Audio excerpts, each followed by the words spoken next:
The sun doesn't shine every day. The storms will come. There are times when the nights will be long and dark and you will be alone. There will be times when the darkness seems to consume everything. But don't let it consume you. Sometimes you're barely making any progress. Sometimes you're barely making any progress at all. And that tough situation is making you want to stop. And what you eventually learn is you can't stop. When you're going through tough situations, you got to take that next step. You got to keep moving forward.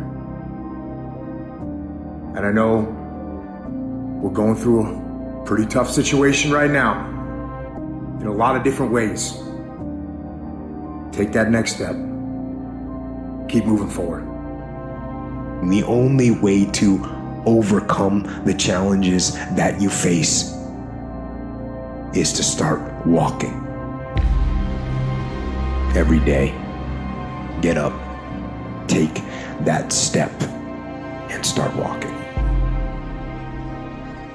Even in the darkest times, even in the strongest storms, even when the sun is blotted out and the world is falling apart, the darkness cannot extinguish your light. You, your will, your determination, no matter what is happening, no matter how hard the fight is, as long as you keep fighting, you win.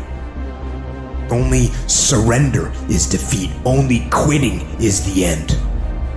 Because the darkness only wins if you let it.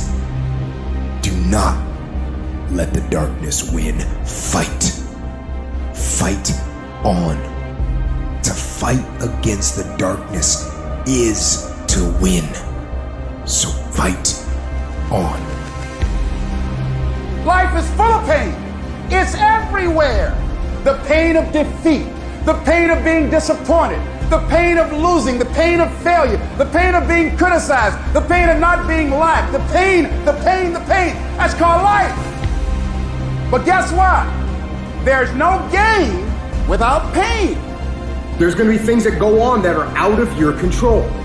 The worst thing you can do is let something that's out of your control control you. Get control of yourself, get control of your emotions. Don't get angry, don't get frustrated. Instead, stay calm and figure out how to move forward. You are closer than what you think. You're close, and the devil done told you, just get a divorce. You close, hold on. You close, you about to drop out. You've gone too far now. You ain't got but 2 credits. Hold on. You 3 kids in. You can't quit now. Hold on. But this is my 6th time taking it. You gonna pass on the 7th. Hold on. But you better get something from all that hell you've been through. I'm talking to somebody. You ought to get excited. You are 100 yards away. You are 100 yards away. You can see it in the distance. You can see it in the distance. You close, boo. Don't give up now. You close, my brother. Hold on. I don't need you thinking about it no more. You're doing too much thinking. You analyzing too much. You talking yourself out of it. I don't know if this gonna work. I tried and it didn't work. I just need you to keep moving. I need you to make up in your mind that the only way you can lose is if you quit. I just need you to keep going. Don't allow that inner doubt in you to tell you why you're not good enough. You ignore that inner voice and all of the external voices. Don't judge the possibilities for what you can do based upon the circumstances, because the circumstances won't determine who you are. Doesn't matter how many mistakes you've made. Doesn't matter how much money you've lost. In fact, I see it only as an investment of what you learn from life. You don't stop when you're tired. You stop when you're done. You stop when you complete it, when you execute it. This is where you start separating the successful from the unsuccessful. Just because it says trial on the package, or tribulation on the package, or pain on the package, it don't mean it ain't a blessing inside, and most of you turn around when you see pain. But those of us who had a right perspective, we approach it when it say pain. When we see trial, tribulation, we don't give up or give in. We know the blessing is on the inside. We don't give up. We don't surrender. We don't quit. We see differently. Our perspective is different. And because our perspective is different, our outcomes are different.